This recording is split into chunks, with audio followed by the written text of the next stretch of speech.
Well, Mom, how about making sandwiches for us every day until you can get together $30,000? If you don't, I won't let you see Amelia anymore. Such an unreasonable demand from my eldest son turned my life upside down. Before dawn, I was making sandwiches for his family and delivering them, then heading to the care facility. Worn out from fatigue and lack of sleep, I just couldn't bring myself to cut ties with him, all because of my love for my adorable granddaughter, Amelia. But one day, a tearful Amelia revealed a shocking truth her parents had kept hidden. I can't forgive them anymore. I reached my breaking point and decided to fight back. My name is Emma. I am 72 years old. I lost my husband last year and now live alone in our family home. My husband, who was the same age as me, developed dementia in his later years. I took care of him at home for a while, but the last year was spent under the care of a facility. Because of that, I still have a connection to that facility, even after he's gone. I was mentally and physically exhausted from caregiving, and the staff at the facility were truly kind to me. Thanks to them, I believe my husband spent his last year in peace. The facility was always short-staffed and extremely busy. After my husband passed away, I talked to the staff and decided to help out in any small way I could. I've always been good at cooking and baking, so I would make sandwiches and desserts for the staff whenever I went to the facility. Then one day, out of the blue, my eldest son and his family came to visit. It took me by surprise, but I served them tea. Mom, it's been a while. Sorry for barging in like this. We've had some issues and decided to move to this area. James, my eldest son, said while reaching for the treats on the table. He looked worn out for some reason. Natalie, my daughter-in-law, barely spoke since they arrived and kept fiddling with her cell phone. They decided to move all of a sudden? Did something happen? A faint unease lingered in my heart, but I greeted my granddaughter Amelia with a smile. Amelia, you've grown up so much. How have you been?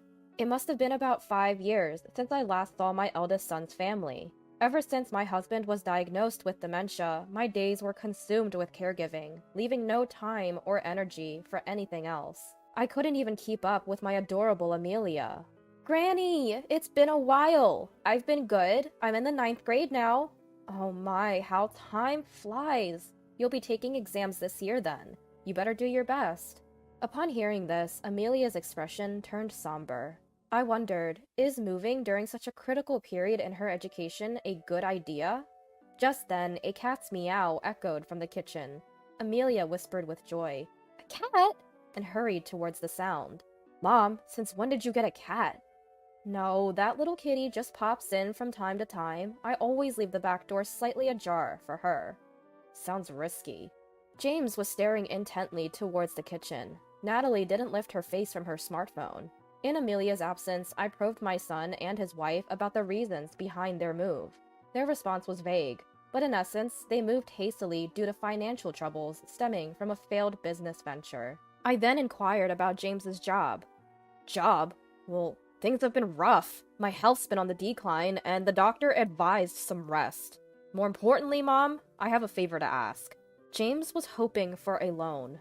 The failed business and move drained their finances, and they were nearly out of money. He needed about $5,000 for daily expenses. Honestly, I hesitated. Even though he's my eldest, lending such a large sum on the spot felt daunting. Are the two of them even thinking about their future? But no matter how much I probed, all I got was, just lend us the money. Despite my reservations, I took out $5,000 from my savings and handed it to James. With a smirk, James quickly pocketed the money. Well, do your best for Amelia's sake. If there's anything I can do to help, just let me know. Yeah, thanks. We're heading out now, but we'll be around often. Please keep some food ready for us. With that, James called Amelia, who was petting the cat in the kitchen, and the three of them left. As I cleared the dishes, a sense of unease about what the future held settled in. Hey Mom, it's me. I'll be coming over tonight. Have dinner and a bath ready, okay? Oh, and I've run out of the money you gave me, so I'll need a bit more. Later. Without waiting for my response, James hangs up the phone. I sigh heavily and set my mobile phone on the table. It's been 2 weeks since my eldest son's family imposed themselves on me. Since then, James has been coming over almost daily for meals and money. On weekends, his adorable daughter Amelia joins. At first, I prepared special meals and lent him a few $1,000s each time, but I reached my limit. James claimed he couldn't work due to medical reasons, but he looked perfectly healthy to me. I couldn't understand why he was blowing through the large sums I lent him every week. That evening, fed up, I sternly confronted James and his wife when they arrived. I told them I didn't want them visiting so frequently, and to stop asking for food and money. What? You said you'd help, didn't you? Was that a lie? Predictably, James became aggressive in his words and demeanor. His wife, Natalie, silently played with her phone while eating the meal I'd prepared. There are limits, you know. Making me prepare meals every day? Asking for money every week? Enough is enough. I'll go bankrupt at this rate. Fine. I'll give up on the money for now, but instead, bring me sandwiches every day. Enough for 3 meals. What? I can't do that. I've told you I volunteer at a facility every weekday morning. Then drop them off before you go. Wake up at 3 a.m. if you have to. Before I could respond, James added, if you don't do anything for us, you won't see Amelia anymore. We'll cut ties with you. Knowing how much I adore my only granddaughter Amelia, James smirked. Honestly, I'd love to cut ties with this couple, but I worry about sweet Amelia. Let me think. I can't come up with money that easily. Then at least gather around $30,000 for now. And remember the sandwiches daily. Let's go, Natalie. From now on, we don't have to come here every day, since Mom will deliver our sandwiches. From that day on, my life dramatically changed. I would wake up before dawn to prepare sandwiches for James's family, deliver them, and then head to the facility. Exhausted and sleep-deprived, my love for Amelia stopped me from cutting ties with my son. This exhausting routine continued for about a month. Then, unexpectedly, Amelia visited alone one weekend. I greeted her with a smile, but she looked somber. To be honest, Dad told me not to visit you anymore. Amelia confessed as she gently stroked our family cat in the kitchen. They make you prepare sandwiches every day while they just laze around at home. I'm so sorry. You don't need to apologize, Amelia. Well, I am a bit worried about those two, but how's the new school? Are you keeping up with your studies? I tried to shift the topic with a cheerful tone, but Amelia remained silent, tears streaming down her face. Caught off guard, I comforted her by rubbing her back. Eventually, she broke down crying even louder. Not understanding the reason, I patiently waited for Amelia to calm down. When she finally stopped crying, she revealed a shocking truth. Amelia hadn't been attending middle school since they moved here. Not just that, she claimed James forced her to lie about her age and work several part-time jobs. All the money she earned went straight into James's pocket. Furthermore, James took away her cell phone when they moved. One night, he suddenly said, "We're moving!" And she was forced onto a truck without even saying goodbye to her friends or teachers. James had forcefully made her promise not to tell me, her grandmother, about all this. I was dumbfounded by the shocking revelations pouring from Amelia's tear-filled eyes. It seemed as if they had moved, secretly, in the dead of night.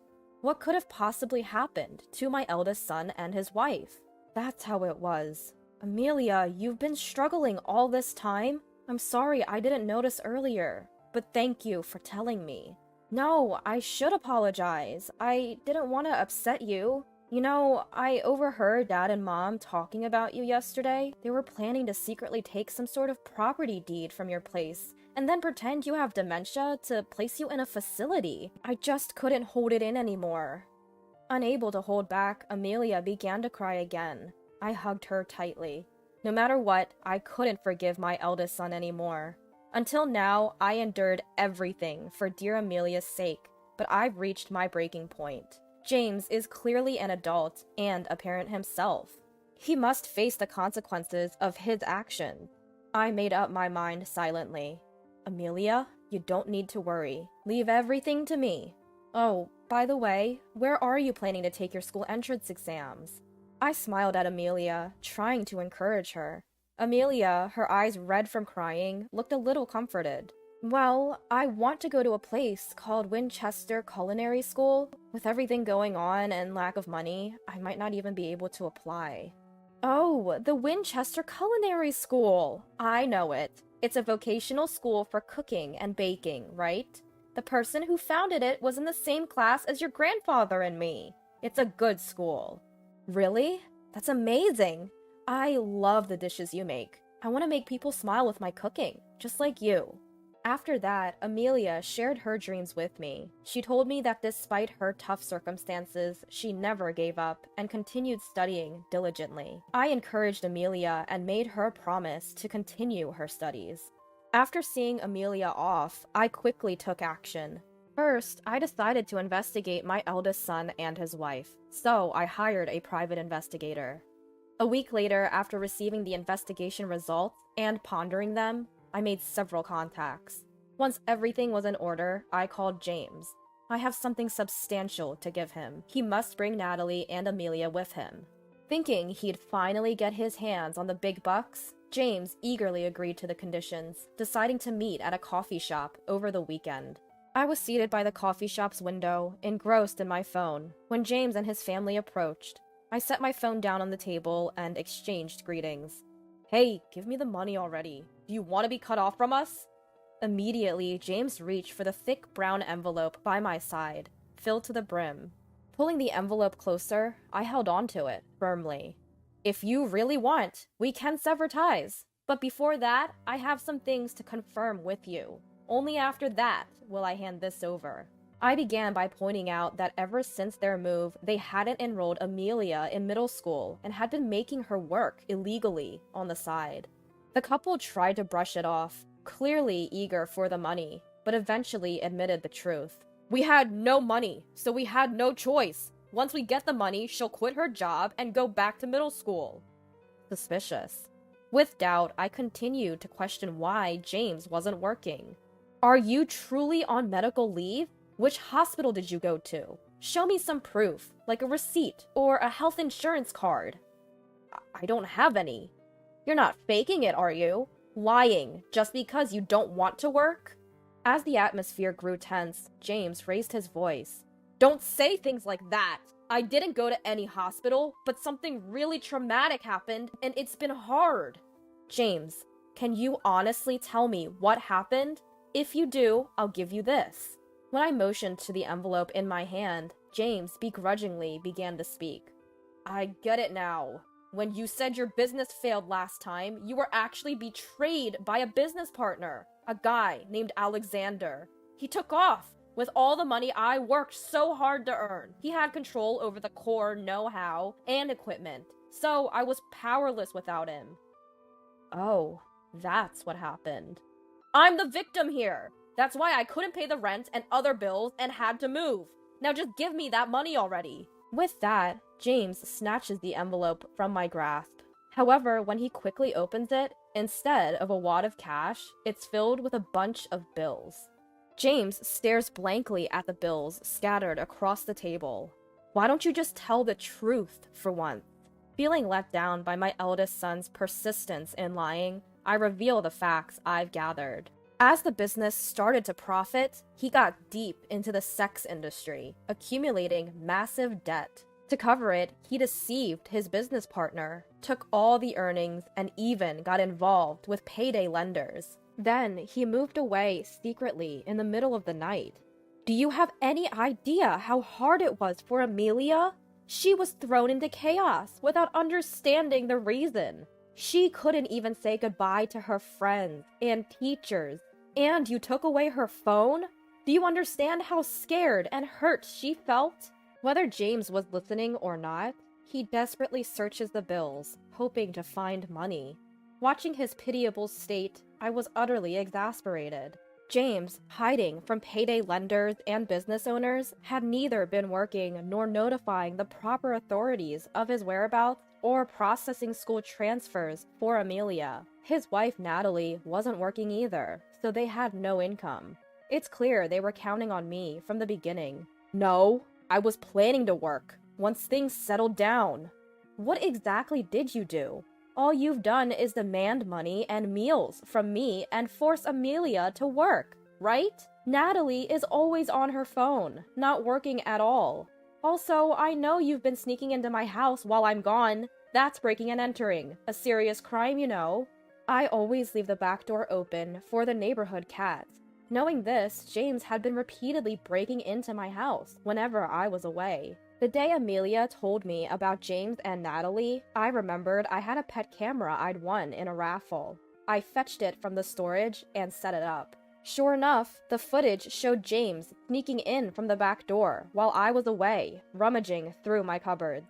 I've saved the footage on my mobile phone. So, after getting hold of the deeds to my house and land, you planned to make it seem like I'd lost my mind, put me in a facility, and then snatch everything away. You moved here with that intent from the beginning, didn't you? Shut up! You keep making me out to be a criminal! Just because you're my mother, you think you can make baseless accusations? I have a witness, right here. Suddenly, an intimidating male voice sounded from behind.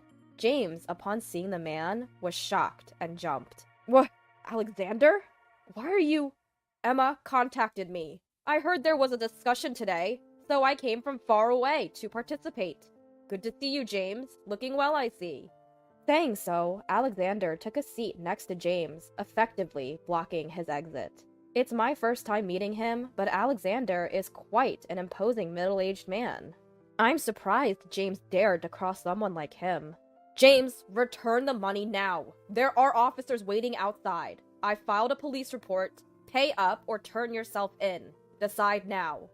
Hearing this from Alexander, James hurriedly looked towards the window. Just as Alexander said, a police car was parked right outside the diner, with an officer standing there, looking our way while on his phone. James looked shocked by the scene, his eyes wide as he instinctively moved back in his seat. Wait, Alexander, I was wrong. I'm truly sorry. I'll pay you back, I promise. I wasn't running away. I just needed a little more time. Just a bit longer, please. Maybe another 2 weeks? So you plan to sneak out in the middle of the night and move again. You think I trust the words of someone who's lied to me once? I'll ask one more time. Will you return the $30,000 you stole from me now, or will you go to the officer outside? Which is it? Finally, he'd be arrested. A tangible, profound fear overtook James, sweat forming on his brow. Trembling, James just stared at the table silently for a moment. Eventually, James's bloodshot eyes slowly turned to face me. Hey, Mom, are you okay with this? If I get arrested, Amelia will be the daughter of a criminal. Your meddling has ruined your sweet granddaughter's life. If you don't want that, give me the money. Alexander, I'm sorry to interrupt, but could I borrow your cell phone? Mine isn't working right now. I need to dial this number.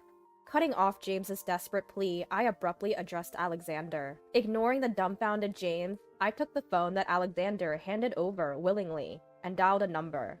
Switching the call to speaker mode, I placed the phone on the table. Amelia, I'm calling the dean of the Winchester Culinary School. I've already briefed him about your situation. Please, have a chat with him. Amelia was visibly flustered. What?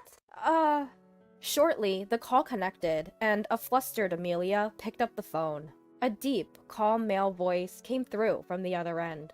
Hello, this is William. Oh, hi! My name's Amelia. I love my grandmother's cooking. And I want to be able to make dishes that bring joy to people too. I want to join the Winchester Culinary School.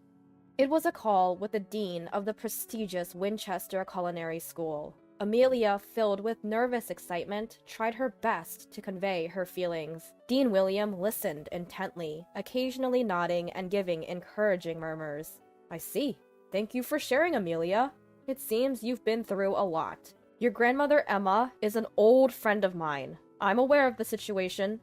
Amelia, once so excited, suddenly went silent. That's right, she had no hope for exams or the future. Like a deflating balloon, her shoulders slumped in disappointment. But you know, that doesn't matter. You have dreams and you're working hard towards them. You've honored our Winchester Culinary School by choosing it as your first step. We give everyone an equal chance and support all students, no matter their background. Come, take the test with integrity. We'll be waiting. The call ended. I thanked him and handed the mobile phone back to Alexander. Yes, Amelia will be fine now. I can turn myself in without any worries. James's face went blank, and he froze. For those who might not know, The Winchester Culinary School is where Amelia wants to study. It's a professional cooking school. Despite the challenges from her clueless parents, nothing will hold her back.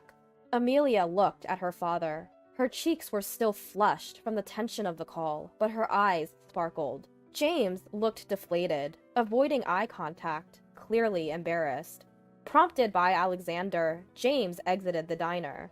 The officer put away his phone and started talking to James.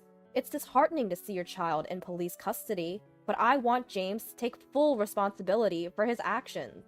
I picked up the mobile phone left on the table. I had previously consulted with the officer and had him on the line during our conversation. With everything recorded, even James can't escape this time. And one more thing. I turned to Natalie. Throughout the confrontation with James, she seemed disinterested, constantly fiddling with her phone. Natalie, James is with the officer. What will you do? She only briefly met my gaze. Huh? I don't care about that man. I'm divorcing him soon anyway. Amelia looked shocked and turned to her mother. Wait, what about Amelia? Your marital issues are yours, but you need to consider Amelia. I've made up my mind about what I want. I'm tired of his wasteful spending. I just want to live on my terms now. Tears quickly filled Amelia's eyes. With a father like James and now her mother, how much more hurt would they inflict on their daughter? I felt more disheartened than angry and sighed deeply. Later, a resigned James confessed all his crimes at the police station and is still being interrogated. He owed $50,000 from the sex industry, took $30,000 from his former business partner Alexander, and borrowed $20,000 from payday lenders. The total amount he siphoned from me was around $20,000. Of course, both Alexander and I intend to claim every penny. As his mother, it's heartbreaking. I hope this serves as a lesson for him to deeply reflect and atone for his sins. Natalie, being James's ex-wife, was also interrogated. During this, it was discovered she had been scammed. This was a romance scam, where you get sweet-talked by someone you meet on social media, and after establishing a romantic relationship, they skillfully swindle large amounts of money. The person Natalie had been communicating with on her mobile phone claimed to be a super famous, handsome actor. One day, she received a personal direct message just for her and was passionately pursued. Natalie fell head over heels. She kept sending money, doing whatever he asked. Of course, this was an imposter, pretending to be the actor. This case mirrored numerous others reported to the police. Realizing she'd been deceived, Natalie was utterly devastated. Since she had already divorced James, she had no one to turn to and had lost her means of livelihood. After that, I decided to live with Amelia. I sold my house and land and moved to an apartment near Winchester Culinary School. The house and land, located in a prime urban area, had a huge asset value, fetching me several $1,000,000. I made sure that Amelia would be the beneficiary of these assets, so she'd never face financial hardships. We moved in the middle of the night, as if sneaking away. My parents were deeply distressed, with everything escalating to the police, but Amelia never gave up and continued to work hard. I too did everything I could, managing her transfer to middle school and helping with her exams. Thanks to our efforts, Amelia managed to take the entrance exam for Winchester Culinary School and got in. Just as Principal Williams said, Amelia dedicates herself to her studies at Winchester Culinary School, heading straight towards her dream, enjoying her youthful days surrounded by friends. Watching my beloved Amelia grow up by my side, I live with peace in my heart, basking in happiness.